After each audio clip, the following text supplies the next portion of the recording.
परम श्रद्धेय स्वामी जी महाराज,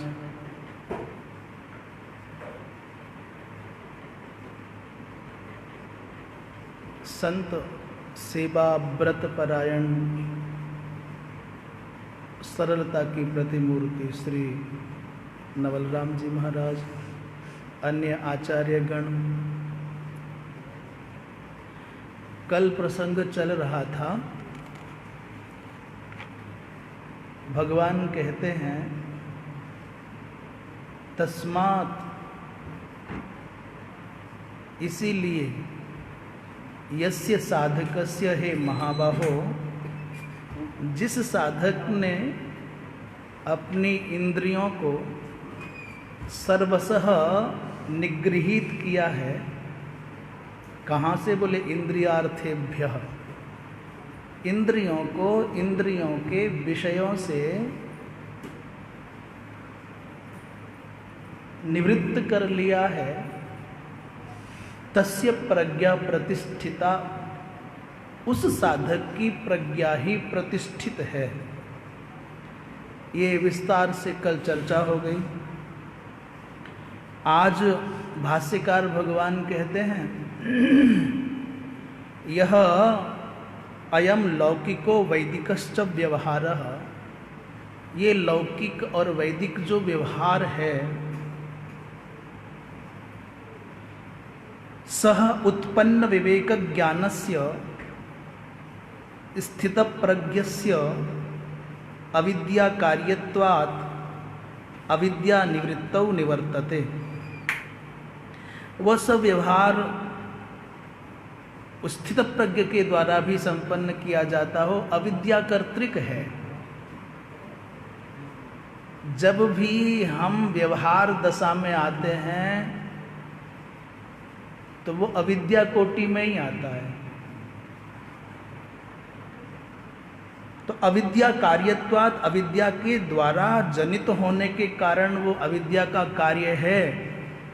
तो विद्या के उदय होने पर, ज्ञान के उदय होने पर अविद्या की निवृत्ति कैसे हो जाती है? वह बोले जैसे सूरज के उगने पर अंधकार स्वतः निवृत्त हो जाता है, प्रयत्न नहीं करना पड़ता, भगाना नहीं पड़ता। सूरज उदित हुआ, अरुणोदय हुआ, अंधकार चला गया। ऐसी विद्या के उदय होने पर अविद्या की स्वाभाविक निवृत्ति हो जाती है। अच्छा, अविद्या की निवृत्ति होने पर उसके कार्य की निवृत्ति भी हो जाती है। अविद्यायाः च विद्या विरोधात्, अविद्या विद्या की विरोधी होने के कारण उसका निवर्तन होना स्वाभाविक ही है। इसी अर्थ को स्पष्ट करते हुए आगे कहते हैं, या निशा सर्वभूतानां तस्यां जागर्ति संयमी, यस्यां जाग्रति भूतानि सा निशा पश्यतो मुनेः। या निशा सर्वभूतानां तस्यां जागर्ति संयमी, यस्यां जाग्रति भूतानि सा निशा पश्यतो मुनेः। है तो बड़ा, केवल शब्दों को सुनकर के अर्थ लगाने लग जाएं तो अटपटा सा है, विचित्र सी बात है। या निशा सर्वभूतानां तस्याम जागर्ति संयमी, संसार के प्राणी जिसमें शयन करते हैं निशा मान करके, उसमें संयमी जगता है। महान आश्चर्य की बात यह है कि रात्रि में जगता कौन है? ये कहते हैं संयमी जगता है, साधक जगता है। जबकि व्यवहार दशा में लगता है कि चोर जगता है। शब्दार्थ की बात करें कि रात में जगता कौन है, तो चोर जगता है, जार जगता है, उल्लू जगता है, चमगादड़ जगता है। परंतु शब्दार्थ गृहीत नहीं है निशा का अर्थ, यहाँ निशा नहीं, रात्रि नहीं है। रात्रि उपलक्षित कुछ अन्य विशिष्ट अर्थ यहाँ पर द्योतित है। और यस्याम जागृति भूतानि, जिस अवस्था में, जिस प्रवृत्ति में, तो निशा हम स्पष्ट तो बाद में करेंगे, जिस प्रवृत्ति में, जिस व्यवहार में संसार जगता है, संसारी प्राणी जगता है, सा निशा पश्यतो मुने, उस प्रवृत्ति में, उस व्यवहार में, उन उपलब्धियों में, उस व्यवहार कोटि में महापुरुष साधक उसको निशा की दृष्टि से देखते हैं, अर्थात उससे विरत हो जाते हैं। तो निशा शब्द का अर्थ यहाँ रात्रि नहीं लेना है, इसलिए रामचरितमानस की एक चौपाई की चर्चा कल कर रहे थे। मोह निशा, अर्थात यह निशा माने वहां तो स्पष्ट कर दिया कि मोह रूपी रात्रि में जग सोवनिहारा, मोह निद्रा में सब सोए हुए हैं और देखें ही स्वप्न अनेक प्रकार के स्वप्न देखते हैं। तो यहाँ निशा शब्द का अर्थ क्या है, भगवान भाष्यकार कह रहे हैं, या निशा माने रात्रि ही सर्व पदार्थानाम अविवेक करी।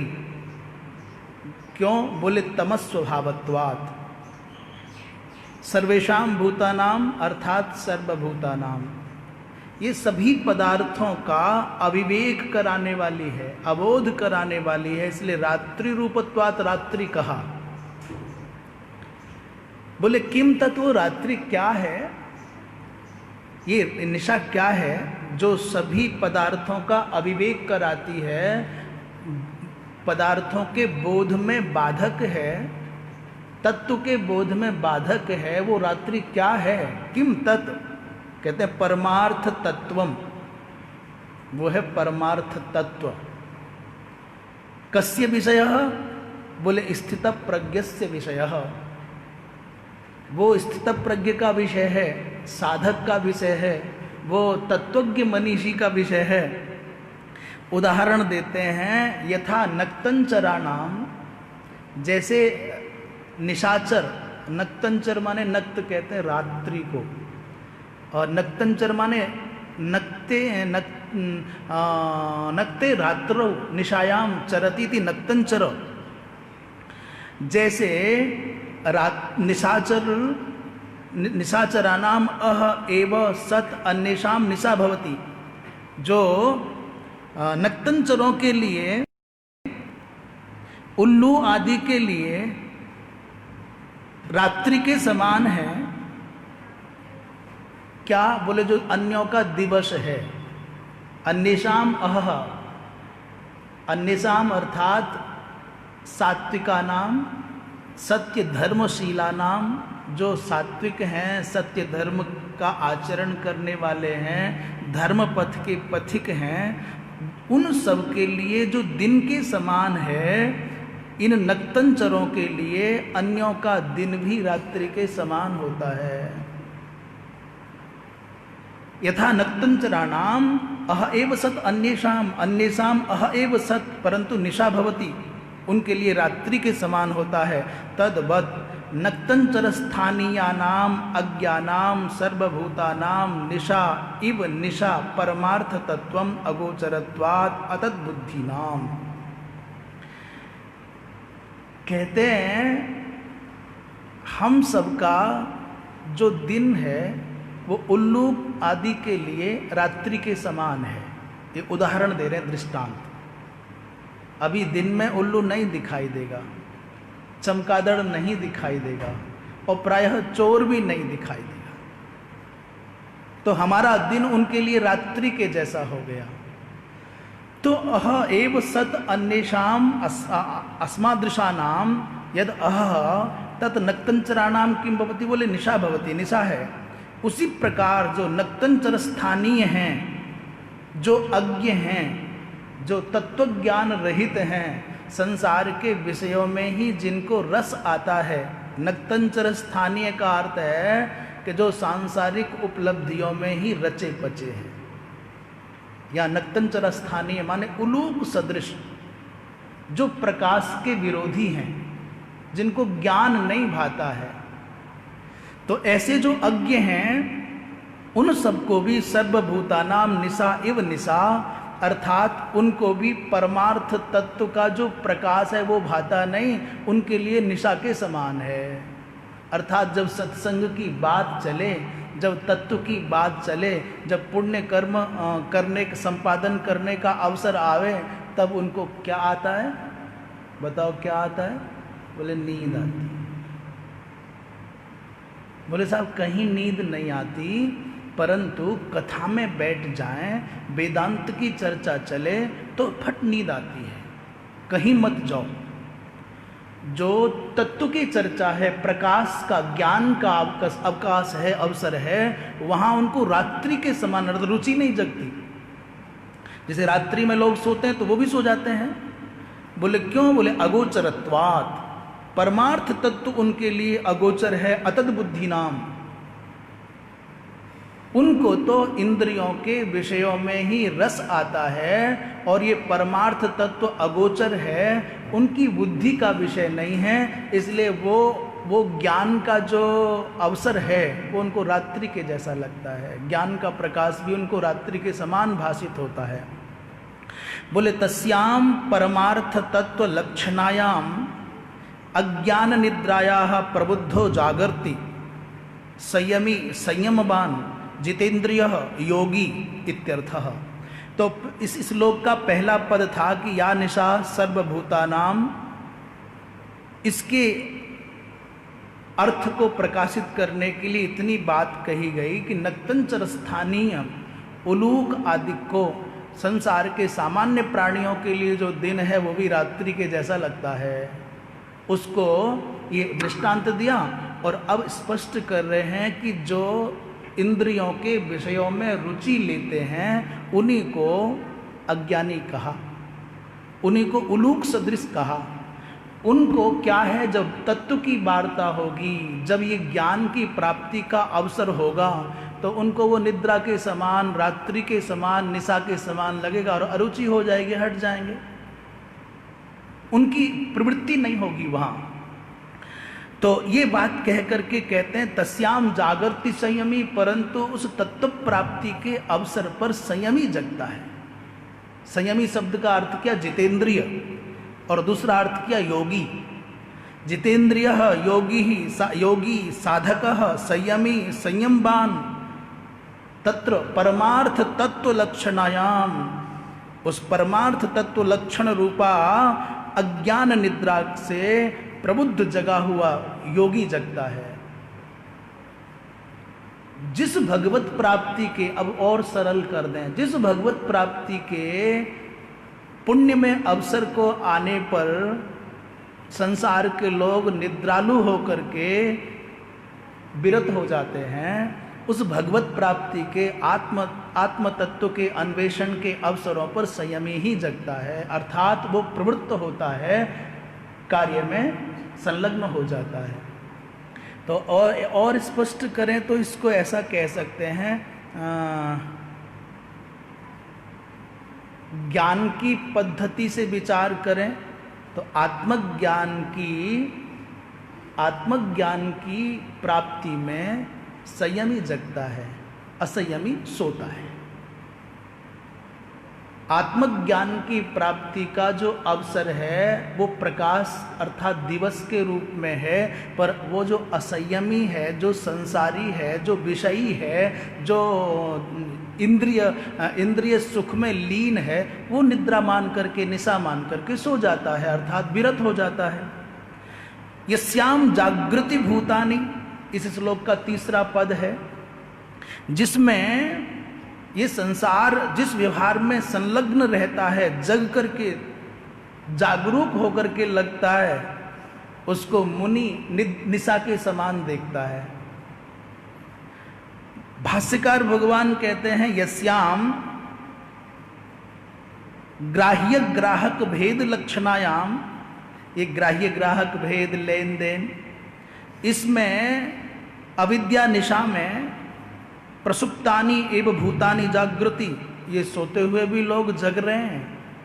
जैसे स्वप्न की अवस्था में सोता हुआ भी प्राणी जागृत के समान व्यवहार करता है, यद्यपि सो रहा है, परंतु वो स्वप्न के माध्यम से इतना क्रियाशील है कि शायद जगता हुआ भी इतने काम नहीं करता जितना सोता हुआ सपने में काम करता है। जैसे जगता हुआ उड़ नहीं सकता पर सपने में उड़ जाता है, जगता हुआ समुद्र नहीं तैर सकता पर सोता हुआ समुद्र तैर लेता है, जगता हुआ सिंह से नहीं लड़ सकता पर स्वप्न में वो सिंह से लड़ जाता है।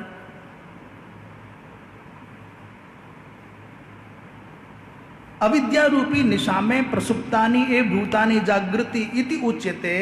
यस्याम निशायाम प्रसुप्ता एव स्वप्न सदृशः, स्वप्न के समान महाराज जिसमें सोते हैं, सा निशा अविद्या रूपत्वात् परमार्थ तत्वम पश्यतो मुनेः। महाराज अविद्या रूप होने के कारण परमार्थ तत्व को जानने वाले मुनि के लिए वो रात्रि के समान है। ऐसा कहें कि सांसारिक व्यवहार के संपादन में ये संसारी जीव जगता है। ये श्याम जागृति माने जगा हुआ है, उसमें संयमी हट जाता है। उसको निशा मान करके क्या आवश्यकता है, किसी के मरण दिन में, किसी के जन्मदिन में जाने का मेरा क्या औचित्य है। अच्छा साहब, संसार की सृष्टि किसने की है, उसका निमित्त कारण क्या है, उसका उपादान कारण क्या है, कब बनाई, कैसे बनाई, क्यों बनाई, इस पर तो बहुत प्रश्न होते हैं। किमा धारो धाता सृजति किम उपादान इति च, इसका उपादान कारण क्या था, इसका आधार क्या था जब परमात्मा ने सृष्टि बनाई। परंतु सपने में, स्वप्न में एक अकेला व्यक्ति घर के अंदर, कमरे के अंदर एक बिस्तर पर, उस बिस्तर के भी आधे हिस्से पर लेटा है। सोते समय आश्रम का या घर का बाहर का गेट बंद करता है, जिस कमरे में खुद है उसका भी गेट बंद करता है, जिस कमरे में है उस कमरे के बिस्तर पर भी आधे पर ही सो पाता है, आधा खाली रह जाता है। आंख बंद करके लेटा और स्वप्न में गया अकेला, और रच लिया उसके मन ने पूरा प्रपंच। सर्प रचे, सिंह रचे, सागर रचा, संसार रचा, पर्वत, आकाश, सब कुछ जो दुनिया में है अंदर रच लेता है। अब बताओ, कल्पना करो, सागर बना रहा है, सागर बन रहा है, सागर दिख रहा है, सागर दिखा रहा है, तो यहाँ क्या आधार था, क्या उपादान था, क्या निमित्त था, किसने बनाया, क्यों बनाया, कब बनाया, कैसे बनाया, इस स्वप्न पर कोई विचार नहीं करता। वहां बनने वाला भी खुद है और बनाने वाला भी खुद है, बनने की प्रक्रिया भी खुद है, दृष्टा भी स्वयं है, दृश्य भी स्वयं है, और दर्शन की प्रक्रिया भी स्वयं है। ज्ञाता, ज्ञेय और ज्ञान तीनों स्वयं है। कौन कौन है? बोले मन। स्वप्न के प्रपंच का विधाता माने सृजन करता ब्रह्मा मन, स्वप्न के जगत का पालन करता, पोषण करता विष्णु माने मन, और स्वप्न के जगत का संहार करने वाला, प्रलय करने वाला शिव माने मन। इस बाह्य प्रपंच के बारे में बहुत चर्चा, बहुत जिज्ञासा, बहुत उत्सुकता, बड़े प्रश्न, पर स्वप्न के जगत का सृजन करता तुम्हारे अंदर बैठा हुआ छोटा सा मन है, उस पर कोई विचार नहीं। ये मन ही सिंह बन जाता है और मन ही सिंह से भयभीत होने वाला बन जाता है, और इन दोनों घटनाओं को देखने वाला साक्षी स्वयं दर्शन की प्रक्रिया का संपादन करने वाला मन बन जाता है। स्वप्न की अवस्था में संसार को लगता है सो रहा है, पर बहुत जगा हुआ है, बहुत व्यवहार निभा रहा है। तो ये श्याम जागृति भूतानी, जिसमें संसार जग रहा है, इस संसार को कमाने के चक्कर में लगा हुआ है, व्यवहार निभाने के चक्कर में लगा हुआ है, उसको महात्मा, उसको संत क्या कहते हैं? बोले ये उपेक्ष है, सांसारिक व्यवहार है, हम तो निवृत्ति पथ के पथिक हैं, प्रवृत्ति से हमारा क्या लेना देना। कहते हैं अतः कर्माणि अविद्यावस्थायाम एव चोद्यन्ते, इसलिए जितने कर्म हैं सब अविद्यावस्था में ही प्रेरित होकर के किए जाते हैं। संसार के जितने भी कर्म हैं वो सब के सब अविद्या का प्रतिफल हैं। बोले यज्ञ करना, हाँ, कंटकेन कंटकोद्धारः, पैर में कांटा लग जाए, जंगल में आप हैं, सुई और पिन होने की संभावना नहीं है, कांटा निकाले बिना चलना भी संभव नहीं है, क्या करोगे? लगे हुए कांटे को निकालने के लिए दूसरा कांटा, अच्छा कांटा, मजबूत कांटा ढूंढोगे। एक लगा है और दूसरा लगाया जा रहा है। उस अज्ञान की अवस्था में, अनजानेपन में लगे हुए कांटे के दर्द से निवृत्ति पाने के लिए दूसरा कांटा तुम जान करके लगा रहे हो। पर क्यों लगा रहे हो दूसरा कांटा? पहला कांटा हमारी जानकारी में नहीं लगा, दर्द दे रहा है, और दूसरा कांटा भी दर्द देता ही है छेदने पर, परंतु इस दर्द को तुम ज्ञान के साथ में सहन कर रहे हो, क्योंकि इससे बड़े कांटे की वो जो वेदना दे रहा है उसकी निवृत्ति हो जाएगी। तो कंटके न कंटकोद्धार, अज्ञान पूर्वक किया गया कर्म वो लगा हुआ कांटा है, उस अज्ञान पूर्वक किए गए कर्म की निवृत्ति कैसे होगी? बोले ज्ञान पूर्वक करो। शास्त्र विधि के अनुसार किए गए कर्म के द्वारा अज्ञान कर्तृक, मोह कर्तृक जो कर्म है उसकी निवृत्ति होगी। कंटकेन कंटकोद्धारः। दूसरा उदाहरण, योग वासिष्ठ में भगवान राघवेंद्र को वशिष्ठ जी महाराज ने अनेक विधियों से समझाया है, असद वासना और सद्वासना। असद वासना की निवृत्ति सद्वासना के द्वारा ही होगी। व्यक्ति को कोई बुरी आदत लग गई है, कोई बुरी लत लग गई है, जैसे उदाहरण के लिए किसी को टीवी देखने का या फिल्म देखने का बहुत शौक लग गया और आदत ऐसी लग गई कि छूटती नहीं, रुका नहीं जाता। कोई सुबुद्ध व्यक्ति, उसका हितैषी व्यक्ति कहे कि टीवी देखना है, फिल्म ही ना देखनी है, बोले हाँ तो आओ हम दिखाते हैं। वो आस्था या संस्कार पर आने वाली भगवत कथाओं को देखने में उसकी रुचि जागृत कर दे। तो जो फिल्म देखने की वासना, वासित चित्रों को देखने की आदत थी, वो चित्र ही न देखना है, आँखों को रस ही न चाहिए, उसको भगवत कथा से जोड़ दिया, भगवत दृश्यों से, रासलीला या रामलीला से जोड़ दिया।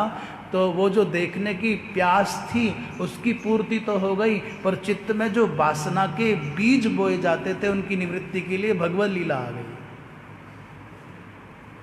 बुरी आदत को हटाने के लिए अच्छी आदत का लगना बहुत जरूरी है।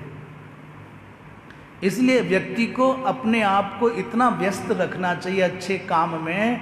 इतनी देर जप कर लिया, अब समय बचा है, मन खाली ना रहे तो सेवा कर लो, अब समय बचा है तो स्वाध्याय कर लो, अब समय बचा है तो कुछ और कर लो।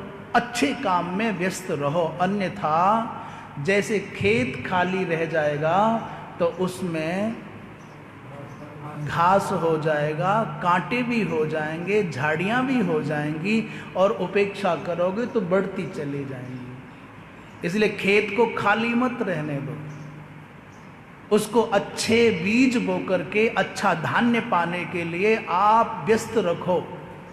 आपने खाली छोड़ा तो उसमें घास बिना बोए हो जाएगी, कांटे बिना बोए हो जाएंगे।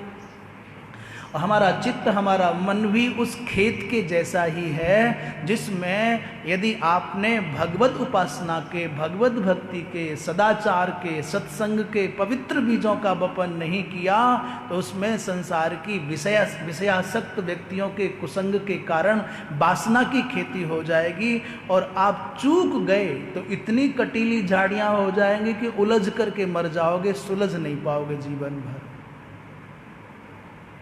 खाली मत रहो, रिक्त रहोगे तो आपको बुराइयां, जैसे अंधेरा है, रात होने पर अंधेरा करना नहीं पड़ता, वो घेर लेता है सब दिशाओं को। आपने अपने घर के अंदर दीपक नहीं जलाया तो अंधेरा तो स्वाभाविक रूप से हो ही जाएगा। चाहते हो कि अंधेरा ना हो तो आपको क्या करना होगा? बोले दीपक जलाना होगा। अपने जीवन के इस पवित्र गृह में, घर में चाहते हो कि संसार की वासना में अंधियारी रात अपना प्रभाव न छोड़े, तो भगवत स्मृति का, भगवत भक्ति का, आत्मज्ञान का दीपक जला करके रखो, तो संसार की वासना का अंधकार इसको आच्छादित नहीं करेगा। अतः कर्माणि अविद्यावस्थायामेव चोद्यन्ते न विद्यावस्थायाम। ज्ञान की अवस्था में, ज्ञानोत्तर दशा में कर्म की आवश्यकता रहती ही नहीं, कर्म की उपयोगिता रहती ही नहीं, कर्म रहता ही नहीं। जब तक कर्म है तब तक अविद्यावस्था है। बहुत नाजुक सी बात है।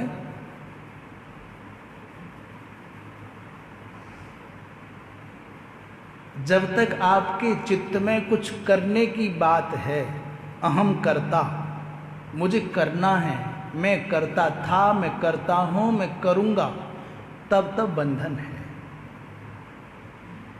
इसकी जगह पर चित्त में हम करता हूं की जगह पर होता है, होता था, होता रहेगा। थोड़ा विचार करना, थोड़ा गहरे से सोचना। मैं करता था, मैं करता हूं, मैं करूंगा। उदाहरण, 40 साल से यही तो करते आए हैं, यही तो कर रहे हैं। मैं करता हूं की जगह पर यही तो होता आया है, यही तो हो रहा है, और यही तो होगा, होता रहेगा।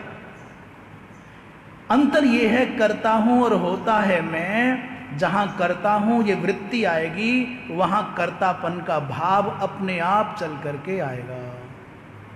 कोई दुनिया की ताकत उसकी निवृत्ति नहीं कर सकती। और होता है मैं करता आवश्यक नहीं है। अंग्रेजी के 2 शब्द हैं, इसको अधिक स्पष्ट करने के लिए प्रयोग कर रहे हैं। एक है डूइंग। डूइंग माने करना। डूइंग बिना कर्ता के, बिना सब्जेक्ट के संभव नहीं है। जी स्वामी जी, नारायण स्वामी जी, बिना कर्ता के, बिना सब्जेक्ट के डूइंग संभव नहीं है। पर हैपनिंग या बीइंग, यहां कर्ता की आवश्यकता नहीं है। विदाउट एनी सब्जेक्ट, बीइंग और हैपनिंग में होता है, हो रहा है। होना में कर्ता नहीं चाहिए, पर करना में कर्ता चाहिए ही चाहिए। संसार का समग्र जो समष्टिगत व्यवहार है वो बिना किसी कर्ता के संपन्न हो रहा है। पर दुख इस बात का है, हमारा घर, हमारा आश्रम, हमारी कुटिया कर्तापन के भाव के बिना नहीं चल रही। पूरी समष्टि का व्यवहार संपादन होता है बिना किसी कर्तापन के भाव के, पर व्यष्टिगत व्यवहार कर्तापन के भाव के बिना संपन्न नहीं हो पा रहा है। जैसे उदाहरण, नदी बहती है या बह रही है, कोई नहीं बोलता कि नदी बहा रहे हैं, नदी चला रहे हैं। हवा चल रही है, पर कोई बोलता नहीं कि हवा चला रहे हैं। दिन हो रहा है, वर्षा हो रही है, सर्दी गर्मी हो रही है, ऋतु परिवर्तन हो रहा है। आप जो कुछ भी बोल रहे हो समष्टिगत व्यवहार में, वहां सब हो रहा है। गर्मी पड़ रही है, सर्दी पड़ रही है, वर्षा हो रही है, अच्छा हो रहा है, बुरा हो रहा है, हवा चल रही है, दिन हो रहा है, रात हो रही है, वहां सब हो रहा है। और जब आप जैसी व्यष्टि से जुड़ते हो, घर में आते, गृहस्थी हो तो घर में आते हो, और यदि महात्मा हो तो आप आश्रम में, मठ में, कुटिया में आते हो, बोले झाड़ू लगा रहा हूं। परमात्मा, ये भगवती प्रकृति जब देखती है कि इसके अनंत अनंत जीव प्यास से त्रस्त हैं, बेचारे नहाए नहीं हैं पूरे वर्ष से, तो वर्षा करके सबको नहवा देती है, सब नहा लेते हैं। एक एक पेड़ के छोटे से छोटे पत्ते तक को स्नान करा देती है, वह वर्षा हो रही है। पर हम जैसे ही व्यष्टि में जुड़ते हैं, आश्रम में जुड़ते हैं, घर में जुड़ते हैं, तो झाड़ू लगा रहा हूँ, परिवार पालन कर रहा हूँ, नौकरी करता हूँ, कमाता हूँ, तब घर चलाता हूँ साहब। हाय मर रहे हैं, कछु आए ना है। तो ये जब व्यष्टि से जुड़े आप, तब आपके साथ में कर्तृत्व का भाव आ गया, और समष्टि की चर्चा आप करते हैं तो वहां कर्तापन नहीं है।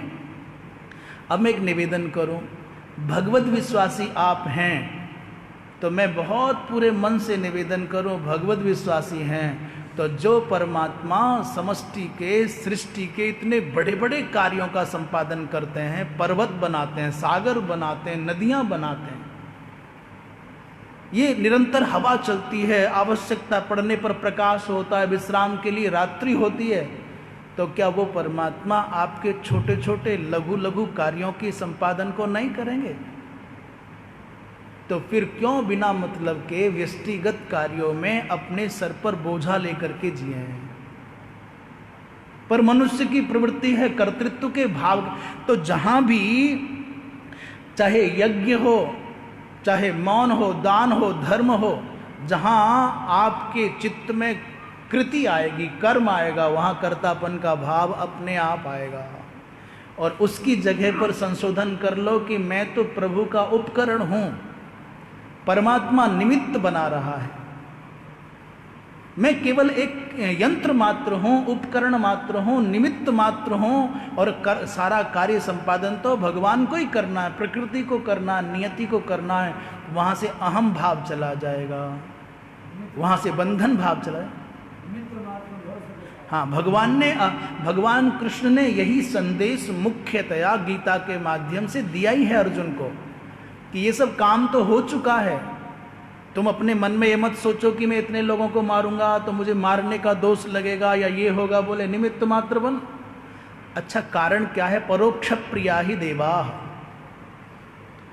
हमारे गुरुजन कहते हैं कि देवता परोक्ष प्रिय होते हैं, उनको प्रकट होकर के श्रेय लेने की आदत नहीं है। मनुष्य में, साधारण जो मनुष्य है उसमें एक बात हंसी की जैसी है, नाली बने या नहर बने या सड़क बने या गली बने या कमरा बने या सीढ़ी बने, अथवा सड़क के किनारे पर वो बेंच बनती है, उस पर पत्थर लगा होगा, आचार्य जी, पत्थर लगा होगा। कभी कभी तो मंदिर के फर्श में जितने पत्थर हैं उतने नाम खुदे हैं। एक मैंने, पंखा पर नाम होगा, नहर पर नाम होगा, शिलान्यास इन्होंने किया, उद्घाटन इन्होंने किया, फीता इन्होंने काटा, ऐसा ऐसा। नल पे भी होता है। वह दुनिया में किसी नदी पर ऐसा लिखा है कि अमुक अमुक देवता ने, परमात्मा ने अमुक तिथि को ये। किसी पर्वत पर, किसी सागर पर, किसी नदी पर आपको कहीं नहीं लिखा मिलेगा। पर नहर बनेगी, नाली बनेगी, सड़क बनेगी, तो चूंकि मनुष्य बनाता है तो उसके मन में अहोभाव रहता है, इसलिए पत्थर चेप जाता है, मैंने बनाया। परंतु आपको किसी नदी पर नहीं मिलेगा, किसी सागर पर नहीं मिलेगा, किसी वन पर, किसी पर्वत पर नहीं मिलेगा, किसी गुफा पर नहीं मिलेगा पत्थर लगा हुआ कि बनाया। माने मनुष्य वो जो थोड़ा करके, इतना बता के, जचा के लोगों को दिखावे कि मैंने किया, बेचारा मनुष्य है। पर भगवान कौन है? जो सब कुछ करने पर भी, स्वप्न में भी तुमको एहसान जताने ना आवे, दिखाने ना आवे कि मैंने किया है। मनुष्य से कभी कहने नहीं आता कि तेरी खुशी के लिए मैंने हवा चलाई है, धरती बनाई है, छाया के रूप में आकाश बनाया है, मैं वर्षा करता हूँ ज़रूरत होने पर, मैं उजाला करने के लिए सूरज, और रात में भी उजाला चाहिए तो चंद्रमा के रूप में प्रकाश देता हूँ। परमात्मा नहीं करे। तो जो सब कुछ करके भी जतावे नहीं, बतावे नहीं, शोबाजी ना करे, वो कौन है? जो सब कुछ करके प्रदर्शन ना करे, वो कौन है? भगवान, ईश्वर, परमात्मा।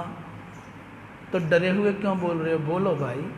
जो सब कुछ करके भी जताने नहीं आवे, एहसान नहीं जतावे, बतावे नहीं, प्रदर्शन नहीं करे, वो कौन?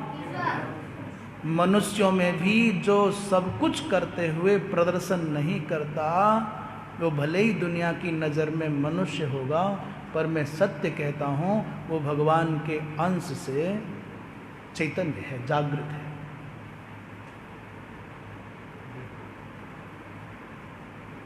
शीतकाल की अंधेरी रात में ठिठुरते हुए लोग फुटपाथ पर सो रहे हैं, कांप रहे हैं, और कोई देख नहीं रहा। रात में तुम जाके सब पर कंबल डाल आते हो, घर आके चुप सो जाते हो, किसी को खबर नहीं है कि क्या हुआ, कैसे हुआ, किसने किया, कब किया। पर किसी जीव की सेवा हो गई, दुनिया नहीं जान पाई, और जिसके साथ जिसकी तुमने सेवा की उसको भी खबर नहीं है, क्योंकि पता चलेगा तो बाबूजी कहेगा, वो पैर छूने के लिए भागेगा। 10 लोगों में बताएगा इन्होंने ऐसा किया है। ये केवल कौन जान रहा होगा? वो जान रहा होगा। और उसकी नज़र में आपका नाम आ गया, आपका काम आ गया, तो फिर संसार की नज़र में आवे या ना आवे क्या फर्क पड़ता है? ये छोटी सोच वाले, छोटी आंख वाले लोग तुम्हें जान पावे, देख पावे ना देख पावे, पर वो सर्वज्ञ तो जानता है ना। किसी की जरूरत, कोई प्यासा है और आप समय पर पानी पहुंचा देते हो, उसको खबर भी ना लगे पानी पहुंच जाए, तो वो यही कहेगा भाई पता नहीं भगवान कर गए। किसी की आवश्यकता के समय पर एहसान जताए बिना, प्रदर्शन किए बिना जब आपके मन में उसके प्रति सहयोग करने की भावना आ जाती है, उस पल आप मनुष्य, इंसान नहीं रहते, आप भगवान हो जाते हैं। सांसारिक व्यवहार जब तक रहेगा, कर्तृत्व का भाव तब तक रहेगा। ये कर्तापन का भाव अविद्या दशा का द्योतक है। बोले विद्यायाम ही सत्याम, विद्या होने पर, ज्ञान होने पर, उदिते सवितरी सारवरम इव तमः प्रणाशम उपगच्छति अविद्या। बहुत सुंदर दृष्टांत के माध्यम से कह रहे हैं कि जैसे विद्यायाम सत्याम, अविद्या की दशा में कर्तृत्व का भाव है, मैं यज्ञ करता हूँ, मैं यज्ञ कराता हूँ, इतने कर दिए, इतने कराऊंगा, ये कर्ता हम इति मन्यते। ये अच्छे लोगों की कोटि में गणना नहीं की गई इन लोगों की। यक्षे यक्षे दास्यामि मोदिस्य, हाँ, ये अहंकार विमूढ़ात्मा कर्ता हम इति मन्यते। जब तक व्यक्ति के चित्त में अहंकार के कारण विमूढ़ भाव का उदय नहीं होगा, तब तक उसके मन में कर्ता हम का भाव नहीं आएगा। और कर्ता हम का भाव है तो फिर ये न कहे कि मैं अहंकारी नहीं हूं, मैं विमूढ़ नहीं हूं, वो 100% वही है। कहते हैं विद्यायाम सत्याम, विद्या के होने पर जैसे सविता के, सवितरी, सप्तमी का एक वचन है सविता शब्द का, सवितरी। सूर्य उदिते सती, सूर्य के उदित होने पर, सारवरम माने सर्वरी संबंधित, अर्थात रात्रि संबंधित जो अंधकार है वो अपने आप दूर हो जाता है। उसी प्रकार ज्ञान के उदय होने पर अज्ञान की, अविद्या की स्वतः निवृत्ति हो जाती है, कुछ करना नहीं पड़ता। कह रहे प्राग विद्योत्पत्ते है अविद्या प्रमाण बुद्धिया गृह्यमाणा क्रिया कारक फल भेद रूपा सती सर्व कर्म हेतुत्वम प्रतिपद्यते न अप्रमाण बुद्धिया गृह्यमाणायाः कर्म हेतुत्वोपपत्ति। भगवान भाष्यकार कह रहे हैं कि जब तक विद्या की उत्पत्ति नहीं होती, ज्ञान की उत्पत्ति नहीं होती, उससे पहले तक, प्राक माने तत्पूर्वम, विद्योत्पत्ते है प्राक, विद्या की, ज्ञान की उत्पत्ति से पहले आप अविद्या को प्रमाण बुद्धि से स्वीकार करते हैं। क्योंकि अविद्या को आप प्रमाण नहीं मानोगे तो कर्म नहीं करोगे। उसको प्रमाण बुद्धि से गृहीत करके क्रिया कारक फल भेद रूपा सती, तो अविद्या ही क्रिया कारक और उसके फल आदि के भेदों के रूप में बदल जाती है। सर्व कर्म हेतुत्वम प्रतिपद, तो अविद्या ही प्रमाण रूपा बन करके हमसे कर्म करा लेती है अनेक प्रकार के।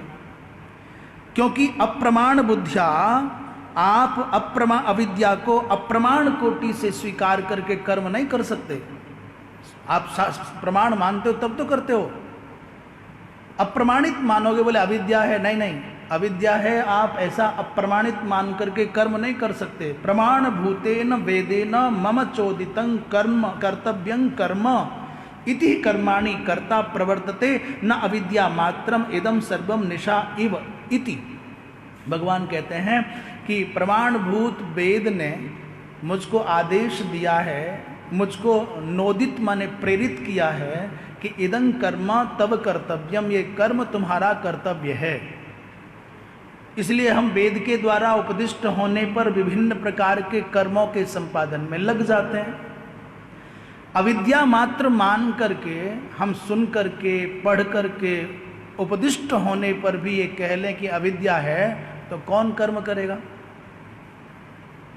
हम तो उसको प्रमाण कोटि से मानते हैं, इसलिए कर्म करने लग जाते हैं। यस्य पुनः निशा इव अविद्या मात्रम इदम सर्वम भेद जातम इति ज्ञानम तस्य आत्मज्ञस्य सर्व कर्म संन्यासे एव अधिकारो न प्रवृत्तो।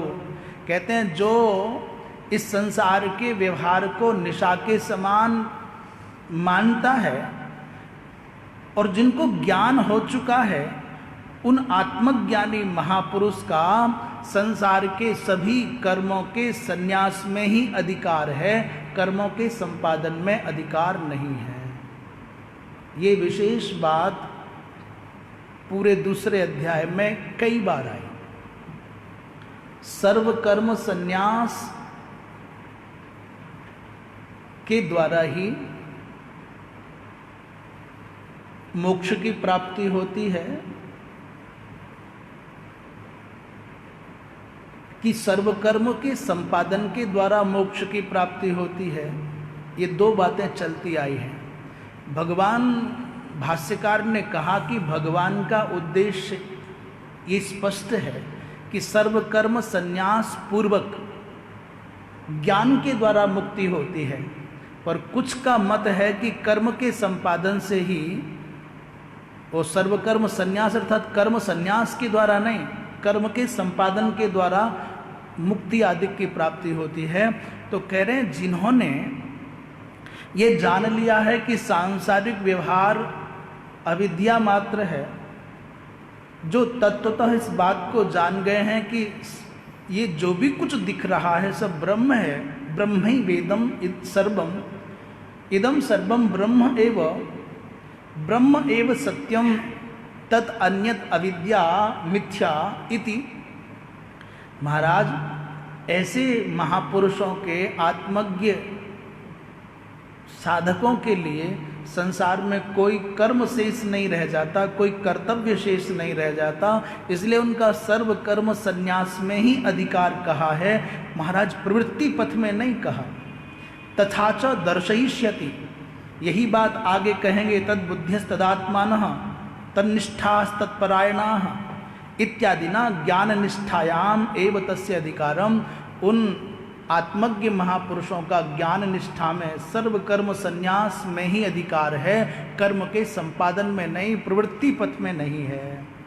प्रश्न कर रहे हैं पूर्व पक्ष के रूप में, कहते हैं तत्र अपि प्रवर्तक प्रमाणाभावे प्रवृत्त्यनुपपत्ति ही इति चेत। बोले भाई जो आप कह रहे हैं ज्ञान निष्ठा में उसका अधिकार है, तो ज्ञान निष्ठा में भी तो कोई प्रवृत्त करने वाला प्रमाण चाहिए ना। तत्ववेत्ता महापुरुष को भी ज्ञान निष्ठा में कोई प्रमाण की विधि वाक्य की तो आवश्यकता होगी, पर उसका तो अभाव है। अतः उसमें प्रवर्तक प्रमाण के अभाव होने के कारण ज्ञान निष्ठा में भी तत्ववेत्ता की प्रवृत्ति नहीं होनी चाहिए। कैसे हो जाएगी? उत्तर दे रहे हैं, बोले नहीं, ऐसा नहीं कह सकते। स्वात्म विषयत्वात् आत्मज्ञानस्य। बोले भाई आत्मज्ञान तो स्वात्म विषय है।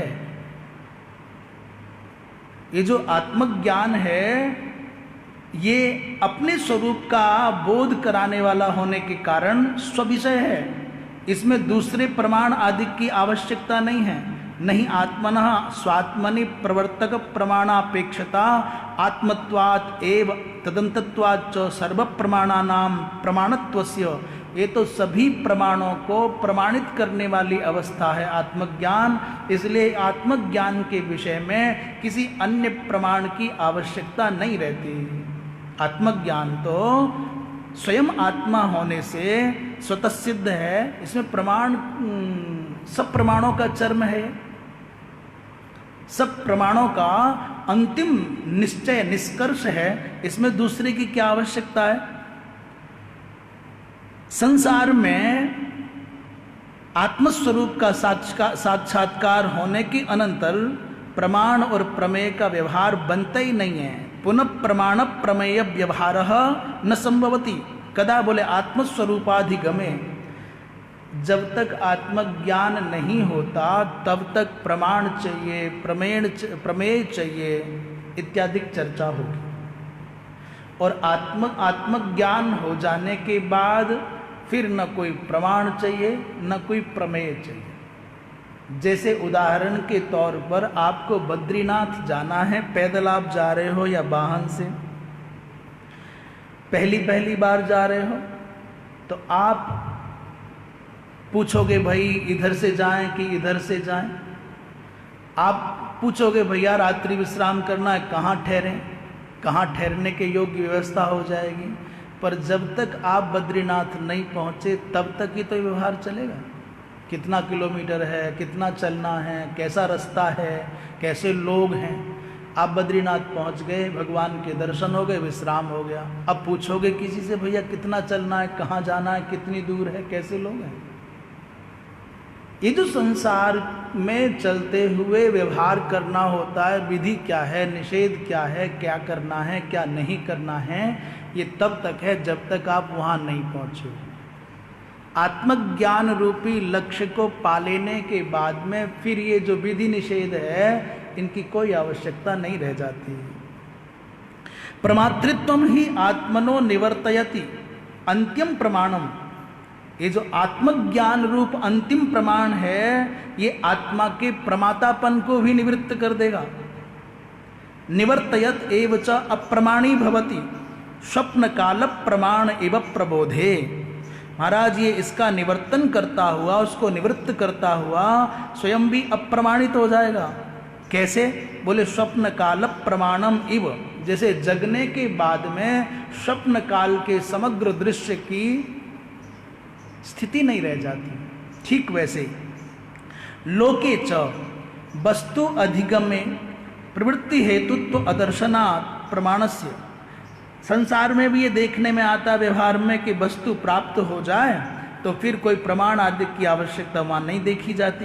तस्मात्, इसीलिए आत्मविदः कर्मणि न अधिकारः, आत्मवेत्ता का कर्म में अधिकार नहीं है। ये इस श्लोक पर शांकर भाष्य के द्वारा इतना विचार हुआ। एक बार फिर इस श्लोक का साधारणतया अर्थ कर लें। दो विभाजन कर लो, दिन और रात, दो ही प्रकार के लोग बांट लो। हम इस श्लोक को समझने के लिए एक कर लें दिन और एक तरफ कर लें रात, और एक तरफ कर लें संसारी और एक तरफ कर लें साधक।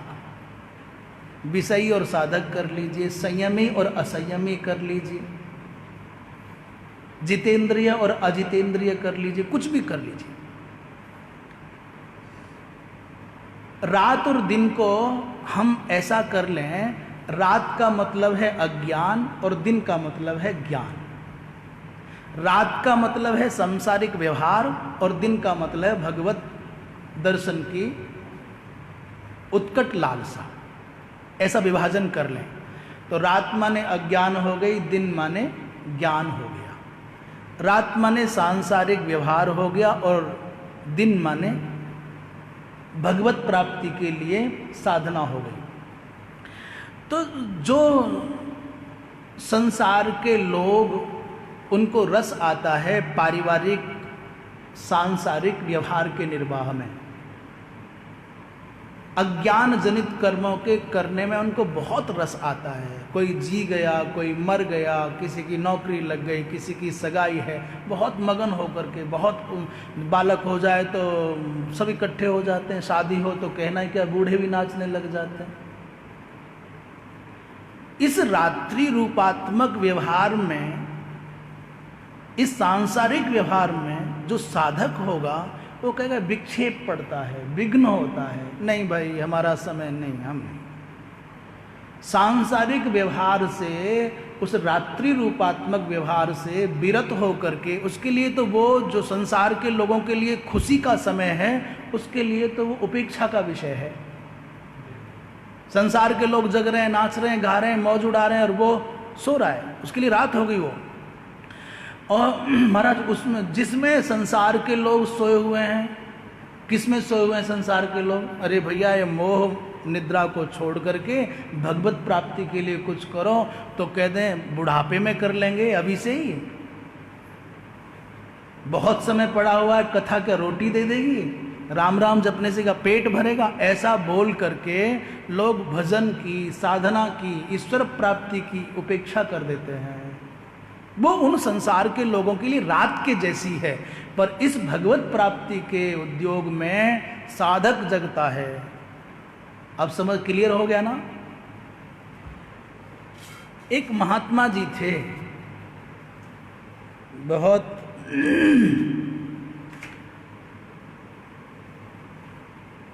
कहते कपड़े नहीं पहनते थे, लोग बड़े मगन हो, साहब ठंडी हो कुछ भी हो लगता ही ना है पहरे, कुछ खाते नहीं, केवल बहुत आग्रह करने पर गाय का थोड़ा सा दूध और गंगा जल ही लें। लोग और भी चकित हो जाएं, साहब हम तो 4 बार खाते हैं तब भी भूख नहीं मिटती, और बाबा तो कछु खावे ही नहीं है।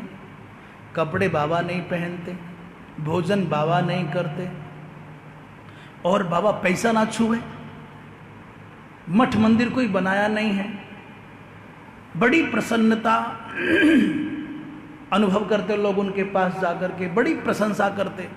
बड़े बड़े लोग दूर दूर से दर्शन करने आते, महाराज आप बड़े त्यागी, हम धन्य हो गए आपके दर्शन करके। महात्मा जी सुन लिया करें, उपेक्षा कर दें।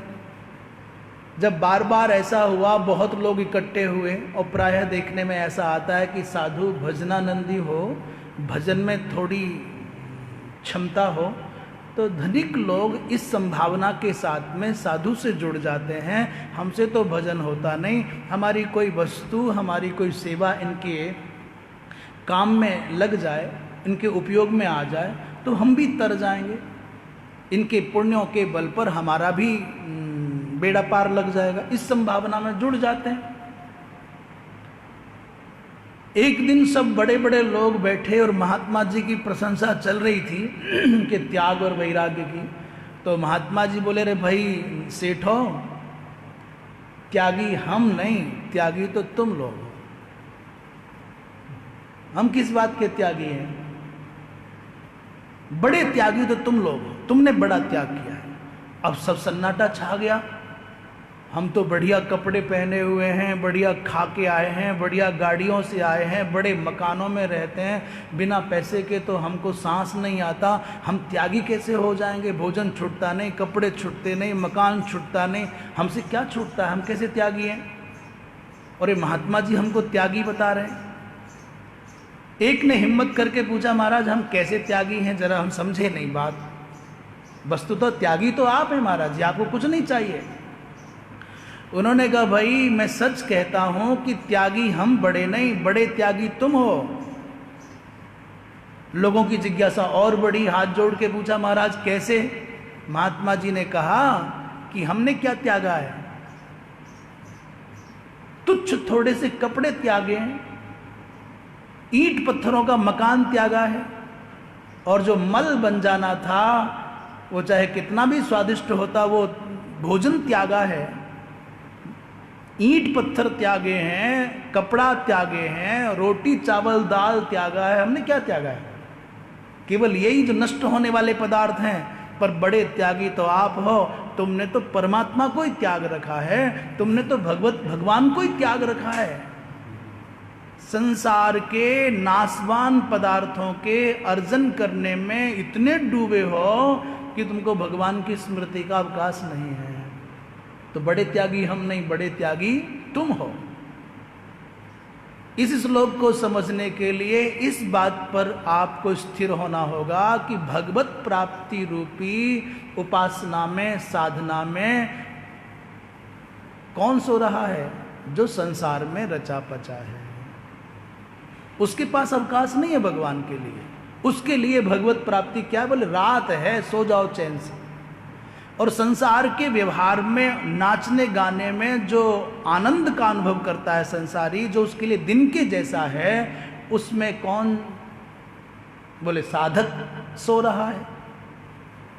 संसार के व्यवहार को निभाने के प्रति उपेक्षा भाव से भरा साधक सो गया मानो, नहीं, उसके लिए रात है वो। और भगवत प्राप्ति जो संसार के लिए रात है, उसमें साधक जग रहा है। ऐसे अंतर करना पड़ेगा आपको। भगवत प्राप्ति के पथ में, साधना के पथ में सजग है कौन?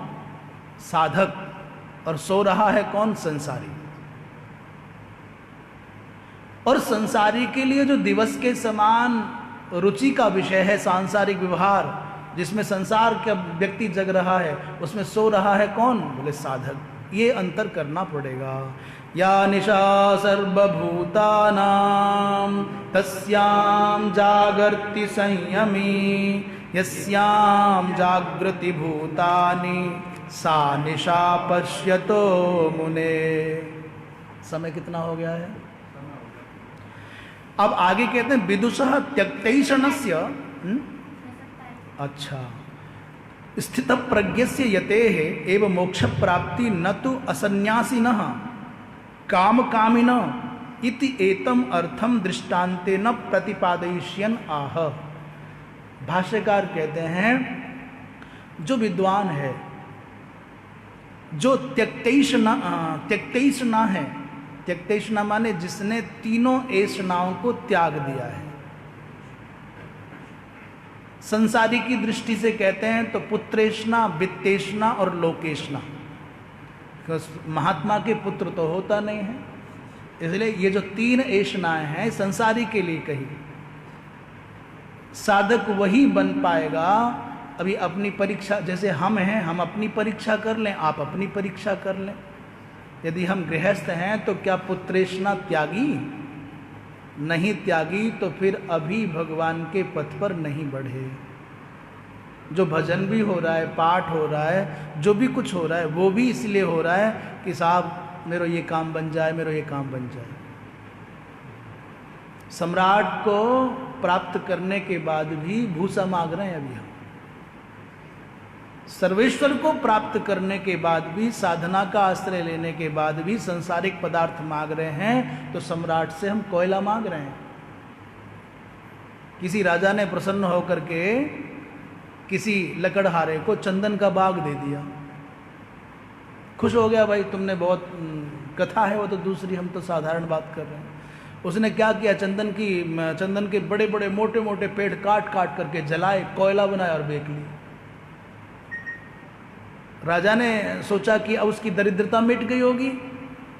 लकड़हारे से पूछा, रे भाई क्या हाल चाल है? बोले महाराज आपकी कृपा से 3-4 साल बड़े आनंद से कटे। आपने जो बाग दिया था, आनंद आ गया। क्या हुआ? बोले इतने बड़े बड़े मोटे मोटे पेड़ थे, जलाता था, एक एक पेड़ महीनों महीनों का खर्चा निकाल देता था। जलाता, बहुत कोयला बनते, उनको बेच देता। राजा ने अपना माथा पकड़ लिया, रे तेरा नाश जाए। उस चंदन के पेड़ की डाली की एक छोटी सी लकड़ी के टुकड़े को बेचता तो महीनों नहीं बरसों का काम चल जाता, और तेने जला करके कोयला बना करके बेचा है। हंसना तो बड़ा आसान है, हमारी दुर्दशा ये है, हम भी उसी लकड़हारे के जैसे, हम अपनी बात कर रहे हैं।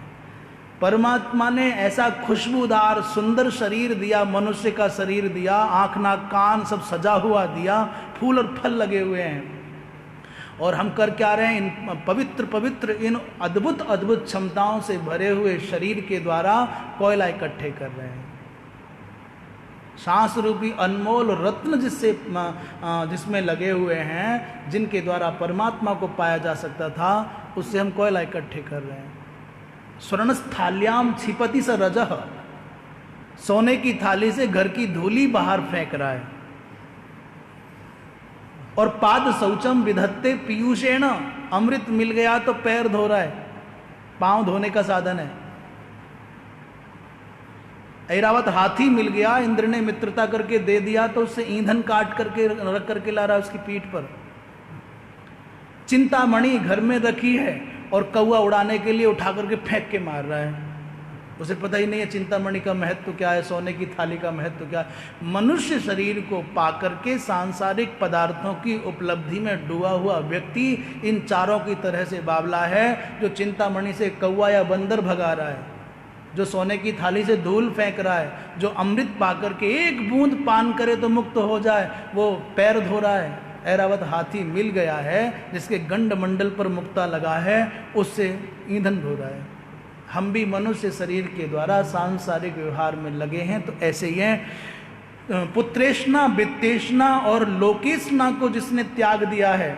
अब सन्यासी साधु के लिए बात करनी हो तो पुत्रेष्णा की जगह पर शिष्येष्णा, पूर्व जन्म के संस्कारों के कारण किसी की प्रेरणा से कोई आकर के भगवान के भजन के निमित्त जुड़ जाए तो बात एक अलग है, पर उद्योग करके, योजना बना करके, समायोजन करके, प्रेरित करके बुलावे और चेला चंटारी बनावे तो ये बड़ी दुखद बात है, ये शोक की बात है।